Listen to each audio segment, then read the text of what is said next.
واخطر مرحله انه البني ادم يحط فيها معاني من عنده، ان هو يحط معاني بالشكل ده، ان هو الانسان ده مشي علشان انا قليل، علشان انا فيا عيب، علشان انا فيا مشكله، او علشان هو قليل الاصل، علشان هو اصلا ما يتعشرش، عشان هو نرجسي، علشان هو.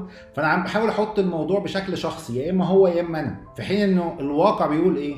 ان كل واحد فيكم موجود من قبل ما تكونوا مع بعض، كل واحد فيكم كان عايش حياته من قبل ما تعرفوا بعض، كل واحد فيكم كان عنده حياة ومستمتع بيها ونجاحات من قبل ما تعرفوا بعض. فبالتالي اللي جمعكم هو الجزء المشترك مش انتوا، فاللي جمعكم بس العلاقة اللي كانت ما بينكم. فلو في اي مشكلة في العلاقة دي، والعلاقة اللي ما بينكم هي اللي فيها مشكلة، لا فيكي ولا فيه.